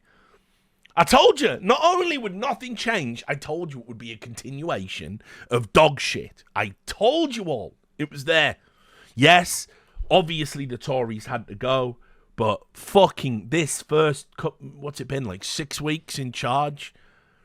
Just absolute terrible. I mean, Keir Starmer, right, has cut the fuel benefits for pensioners. Remember, this is our socialist party. Cut the fuel benefits for pensioners. And he keeps referencing this in, like, Prime Minister's Question Time. Keeps saying we're in a 22 billion black hole left by the Tories. And they're going to do this for all this coming year, 24, 25. All the blame's going to be on the Tories. The Tories did it. The Tories did it. We have to do this because of the Tories. At what point is it going to stop? We've had austerity measures now for like 15 fucking years. At what point do I get something back? Like, you told me to tighten my belt. I did. You then told me to tighten it again. I did. When the belt couldn't be tightened anymore, you told me I had to sell the belt for fucking medicine. And I did. You told me I was going to have to work longer. All right. You told me I was going to have to start putting more into the pensions and national insurance. All right. Suppose it's all in a good cut. When do I get something back, Labour? And it's just been a nightmare. Like, they've come in. What's happened? We had the riots, the Great Gammon Uprising of 2024. We had that. And Keir Starmer has decided he will beat the allegations of disproportionate two-tier policing by putting people in prison for social media posts. Wicked. Good job, mate. We have steadfastly refused to rescind the Tory policy on benefit caps for children. Now we've cut pensioners' fuel. Then we gave a massive pay rise to the train drivers to break their strike, which is fine. I got no problem with the strike action. I got no problem with the train drivers, although I'll tell you, a lot of working people don't have that working class solidarity fucking feel because their jobs were on the line because they couldn't get to work. It's just been so bad. And do you know what his message was? He gave a public speech, Keir Starmer. He got up and he said, I hate to break it to you, but things are going to get worse before they get better. Mate, we were on our fucking knees. How can it get worse? Like, what happens next? Like, we were on our fucking knees in this country. like, please. Like, I don't know. Like, anarchy would be better than this. This is ridiculous. But here we are. So, yeah, great. I knew it was going to happen. Not to mention, oh, God help me, that I'm not going to walk back Brexit, but now I'm off into a room with France and Germany to talk about a special kind of treaty that will definitely help Britain. It's like, mate, the world is laughing at us after Brexit. We have to just keep a low profile, yeah. The whole point was, let's be isolationist and fucking try and rebuild with fewer bricks. That was what we were going to have to do. Now we're just going back, and the fucking Germans and the French are like, oh, back so soon, Britain, huh? I thought that Brexit mean a Brexit, huh? Fucking, all right, we were dickheads, okay? And then Macron's getting fucking impeached, because he's a little fucking tyrant, and always was, and a weirdo, and a sicko. And by the way, the minute you see fucking America come over and campaign for you, that's bad. That's part of the problem. So anyway, it's good Thatcher's dead. I don't think we should exhume her body. I don't think politics matters in this country anymore. Next question. Oh, great. It's Reykjavik. How could evil Keir Starmer not only beat beloved femboy Prime Minister Rishi Sunak, Uwu, in a rigged general election, but now he besmirched the good image of the greatest Prime Minister of the country to ever exist, Margaret Thatcher, by taking down a painting of her from number 10. Does he know no shame? The idea... it's two. Fuck it, I'm leaning into it. I'm not letting that senile fuck Joe Biden take my idea away. I'm not doing it. You can spam it. Fuck it. It's there. It's a verbal tick. It's baked into my brain. It's gonna kill me to fuck it. I'll pop. I reckon the reason I got sick, it's no coincidence. It's no coincidence that I had to sit here with a post-it note on my monitor like a cunt, fucking fighting. Don't say the idea. Don't say the idea. Don't say the idea. And then I get fucking flu. My first hemiplegic migraine in years. Diarrhea and sickness, and I'm just in bed, delirious. It's you did that with your silly little spam. Haha, Richard Lewis is like Joe Biden. Joe Biden said it at the start of every sentence in a fucking 40-minute period, and he couldn't even end those sentences. I say the idea because it's a way to preface something intelligent. Joe Biden says the idea because his brain doesn't work properly. We are not the same. It's like, oh, everyone's on the Discord. Faramir's there on the Discord. Richard's not streaming. You promise CK3 streams. You always break your promise. I was dying. Because of the idea popping my brain. I'm dying now. All you care about is, when he put a fat Finnish man in a video game again. I was dying. None of you checked. Anyway, the idea that a picture of Margaret Thatcher has any right to stay up at Downing Street because she is some sort of sacrosanct figure in British politics is inherently ridiculous. I think Keir Starmer did well not to piss on the painting after he took it down. But I will add, Keir Starmer's got no right. This is cheap point scoring. This is pageantry, theatricality, and deception. That's what's happening there. What Keir Starmer's doing there is he knows by taking it down, everyone's going to go, oh, he's one of us. He is not fucking one of us, lads. He's not. He's fucking not, is he? He's got more in common with fucking Margaret Thatcher than other fucking prime ministers we've had, frankly. But he knows if he takes it down, it's a statement, and the media will grab it, and all the Tories will go, well, it's very disrespectful, and then all the fucking Labour will go, oh, yeah, fuck Thatcher, yeah. He's Thatcher with a dick. Like, what are we doing? His policies are going to fucking destroy the working class in this country. They're going to destroy the NHS. Yeah, and the Grenfell thing. Thank you, Jace. Surely Labour, Party of Justice, Keir Starmer, comes from the CPS. How has no one been held accountable? I remember I saw that live on stream. You guys were there. Remember, somebody said, have you seen what's happening in this fucking tower? I said, what's happening? We put it on live, didn't we? And it was just a tower just burning insanely with people inside. 73 people died. It's took all this time to arrive at a conclusion. They published this report today, which I was looking at before I went live on stream. But it's not good enough. There's people just, they're going to walk. It's like, on top of that, what are we doing? This is like, it's kind of like another Hillsborough, It's like people died because of greed, negligence, and the fact no one gives a fuck about the working class in this country. That was it. Oh, what? Do the proles live in that building? Just throw up that fucking cheap cladding. Yeah?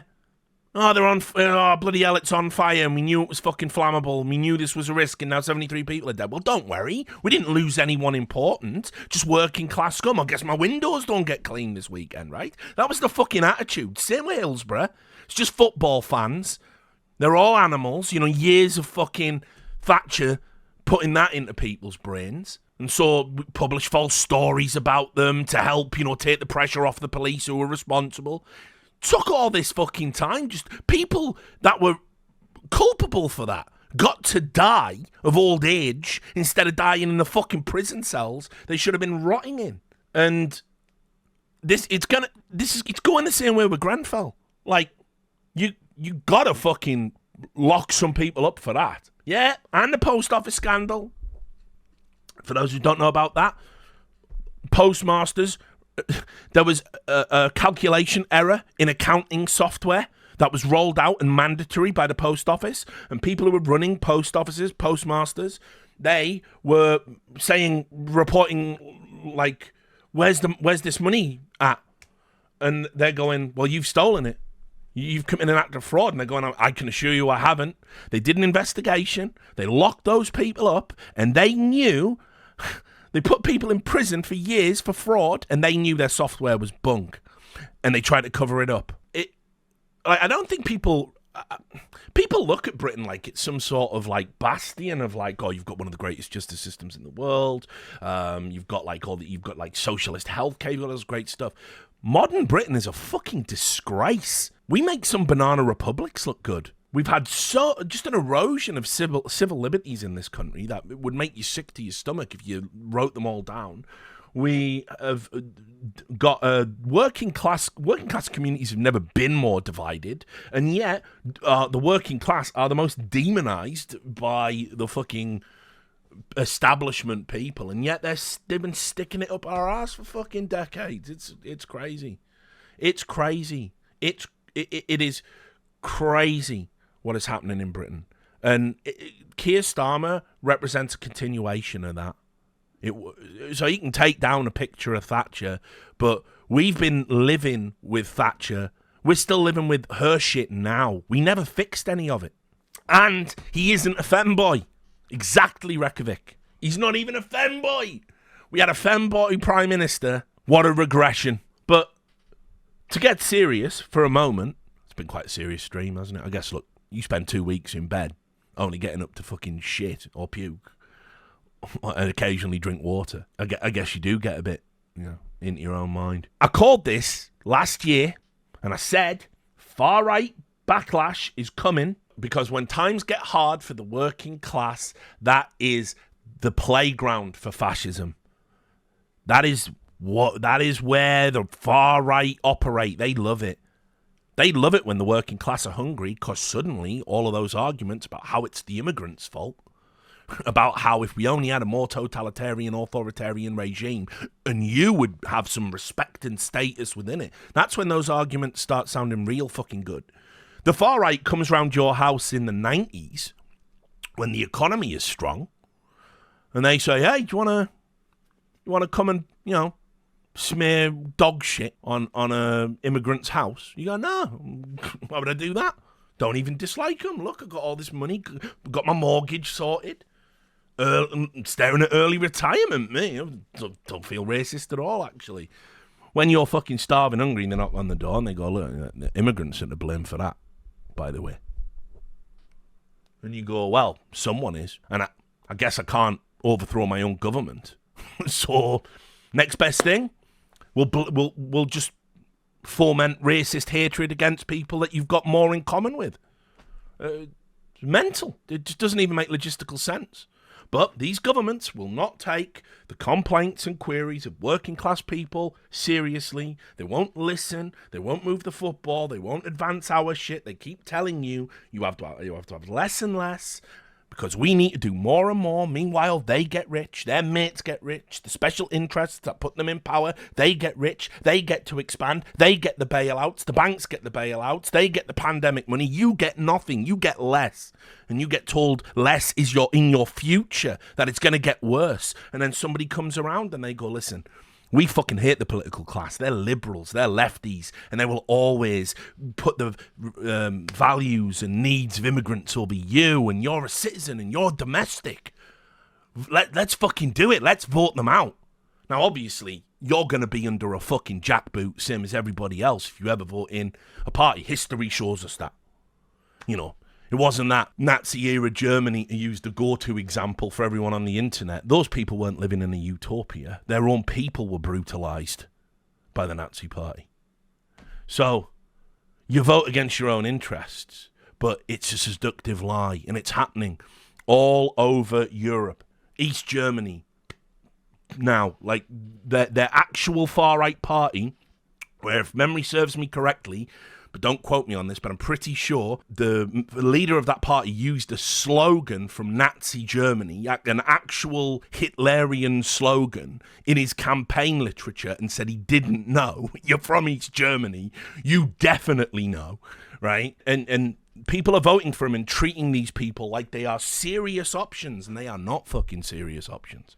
They are dangerous options, but it is going. But I called this in 2022. I called it in 2023, and it's going to keep happening because our mainstream political parties that supposedly represent working class interests and are supposedly, going to make things better for us, they're not making things better for us. And so radical fringe politics is appealing in that environment. And it's happening everywhere. It's happening in Europe. It's happening in France. It's happening in Germany. It's happening in Austria. It's happening in Greece. Happening in Spain. Happening in Italy. And, look, I can't blame people. I can't blame people for it. That's the worst part. You can't just be like a Guardian reader and say, it's your... No, people are fucking done, man. People are so done. As I said, speaking from a British perspective, we've had austerity measures. I think austerity measures were introduced in about 2010. So austerity measures, we had the global financial collapse. We came out of that. Our economy didn't bounce back quite as much as we happened. We had the LIBOR rate scandal where we found out bank executives were fixing LIBOR rates to fuck people over, to make more money for themselves. We didn't do anything protesting about that. A couple of people got fired. I think we even rolled back in Britain. I know they did in America, but I think we might have rolled back the rules on banking bonuses. And all the while, with a straight face, the government comes to you and says, you've got to fucking tighten your belt. Sorry, you've got less. Sorry, your benefits have been cut. Sorry, you're getting fired. Sorry, this entire sector of industry you work in is being shut down for an environmental policy. And by the way, there are no other jobs in your region to go to. So sign on at the dole in one of the most dehumanizing experiences you can ever fucking go through in this country. And let's just hope something comes up. Or what's that on the card? A total new area of work you're unqualified in, where you'll start at the bottom of the ladder for essentially a state-subsidized payment where it's below minimum wage. Enjoy. You're on the scrap heap at 40. Enjoy your life. And it's like, fuck me. No wonder people lose their fucking shit. No wonder people want to smash the system. Like, how many more examples are you going to need? If you don't have politics working for the people, people will try and change the politics. And trust me, it gets like, first we'll try the fascists, and then if they don't get in, because after 10, 15 years of fascism, you'll beg for a liberal government. And if they don't get in, you get the Arab Spring. Don't think all these other countries can be immune to that. That's why, when the Arab Spring was happening, Western media not so interested in it. Bizarre. Entire government's being overthrown by people. They don't want you getting any fucking ideas. Yeah, and today, there's some riots in Egypt or something. Don't worry about that. It's bollocks. It's how can you not be politically fucking jaded when all of this is true? So fuck Keir Starmer, fuck Labour, fuck your face, with facts. I know, ridiculous. Right, let's end on a positive one. Tasty. Are you going to miss being spammed with pictures of Vampeta's knob by Brazilian esports fans now that Twitter is banned in Brazil? It's a sad day. I made a joke on Discord. I'll repeat it here. I'm just going to have to start dating Vampeta because I will miss the sight of his penis. I will. Won't feel the same logging on to the internet and not seeing Vampeta's knob. So I've sent Vampeta an email asking if he wants to go on a date. And hopefully, fingers crossed. Right? He's got a thing for overweight, balding men, like some of the sickos in my DMs evidently do. So, yeah. God, it's been such a heavy stream. It wasn't meant to be. It was meant to be fun and light and breezy, and I still feel terrible. My voice is giving out. I hate the reaction to the Twitter ban in Brazil. I hate it. It's exposed people as deeply hypocritical and stupid in a way that only American brain rot politics can. Why do I feel that way? Okay, let's start with just objectively, this is what happened. A Brazilian judge wanted information taken from Twitter user accounts without their knowledge, illegally, if you believe in kind of right to privacy and that kind of thing. And also to secretly suppress certain accounts that were saying things that were less than complimentary of the government. Twitter refused to comply. In retaliation for that, they have banned... So Twitter refused to comply. Then they asked for a point of contact so they could arrest them. Twitter removed their legal representative in Brazil, They took them out of the country. The judge demanded that they send somebody back there so they can be arrested and held accountable. Elon Musk refused. In retaliation for that, they banned Twitter in its entirety and have also introduced a fine of, it's like $8,000 for anyone that would use a VPN to bypass to get on Twitter. And that's not all. They then, when Elon Musk publicly released information and said, I'm not complying, they banned Starlink accounts in Brazil because Elon Musk is the same owner, even though that's nothing to do with Twitter or any of the legal stuff. Now, that is... How could anyone be for any of that? But It's Musk, isn't it? And because Musk does concerning on fake right-wing news posts, people have thrown their fucking liberalism out the window.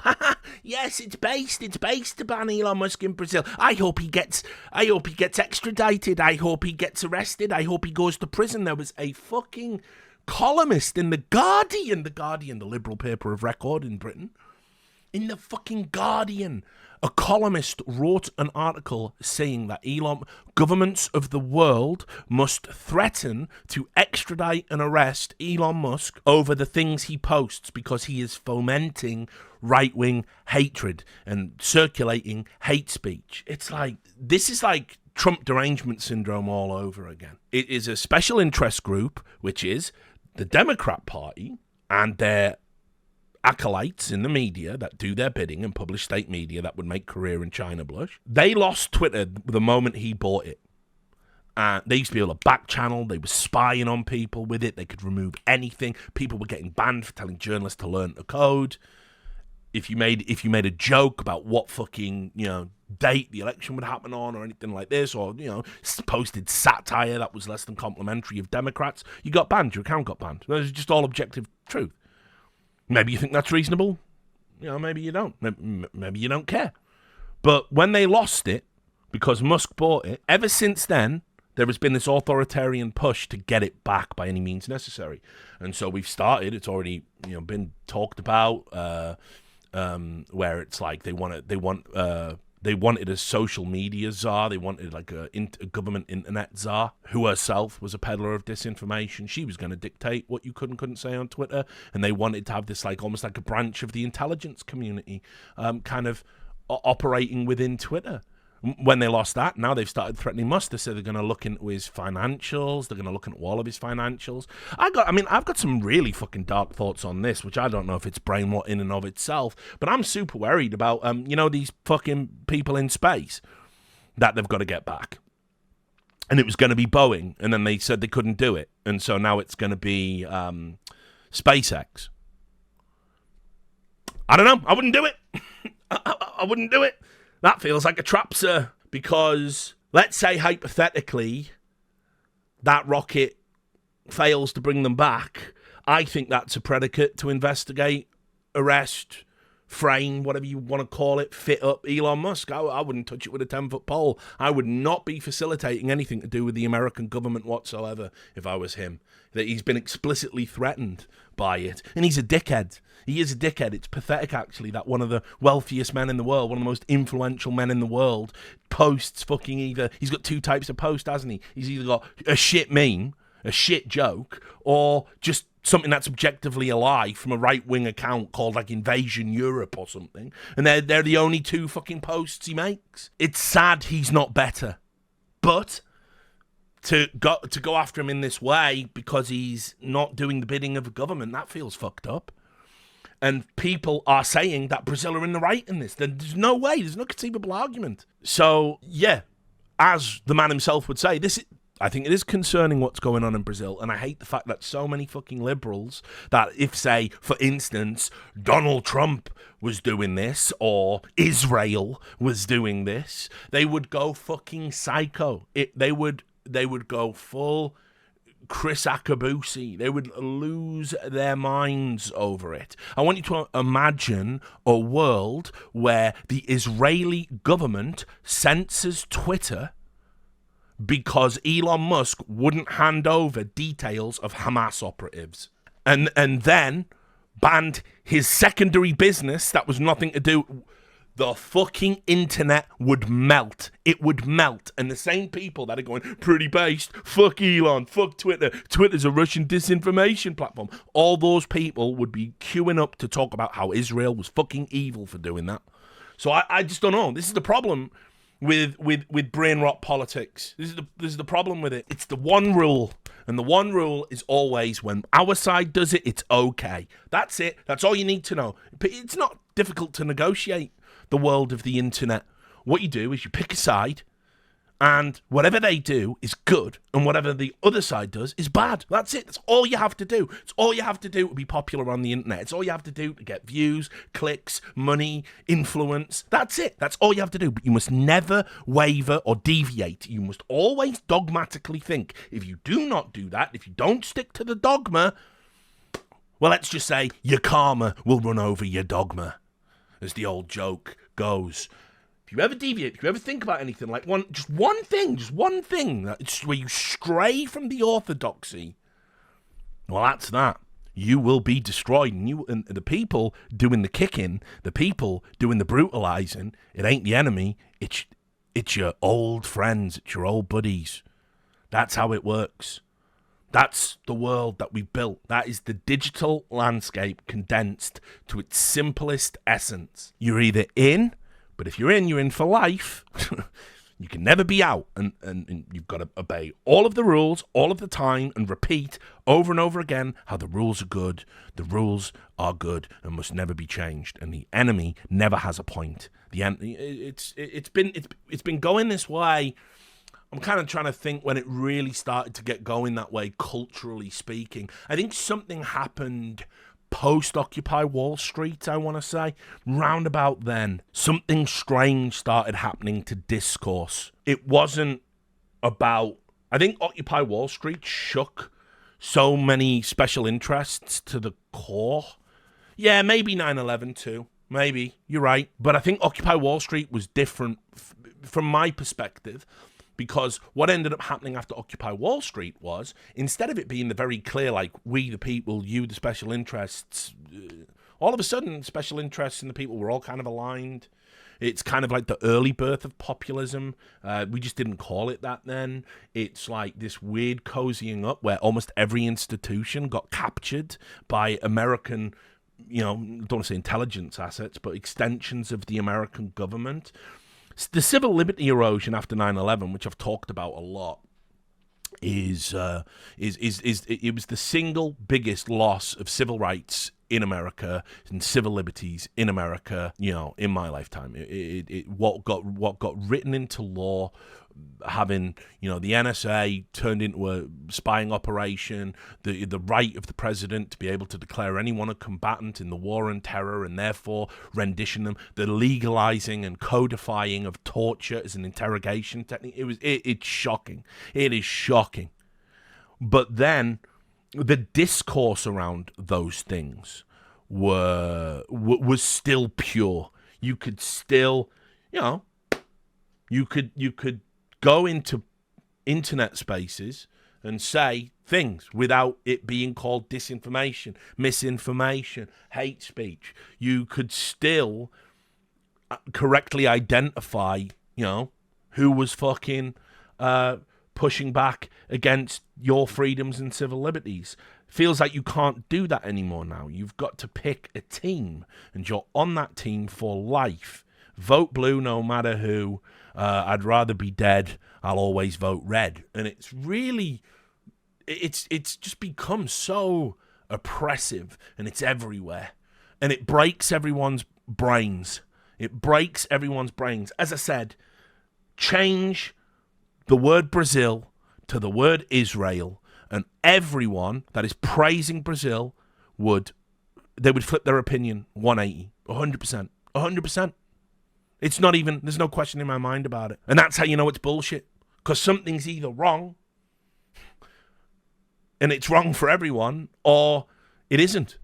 You got to pick. So, yeah, the situation in Brazil, I think Elon Musk is a shithouse. Like, he's so cringe. He's so unbearably cringe. His Twitter feed makes me physically ill. I hate the way that Twitter, for some reason, promotes his tweets. I have to see them every day. I wish somebody with that level of influence could be a betterment for society in the things he says. But the projects he's associated with, Tesla and SpaceX and Starlink, I don't know how much he has to do with them. I don't know how much, probably nothing to do with the tech, but they're his companies. They are a net good for society. They are taking us into a place And it shows the complexities where it's like the man has had his internet broken by brain rot politics. Even the wealthiest man in the world isn't immune. And so every time he opens his mouth, it's hideous. Does that mean a fucking mental judge in Brazil should be banning access to a platform he owns from his people because Elon Musk refused to comply with what is ostensibly a fascist and freedom-impinging demand? No. I don't know how anybody could fucking agree with it. So yeah, concerning. I'll probably do a bit on it. I'll do one of my videos. Because that is the last question. We got there in the end.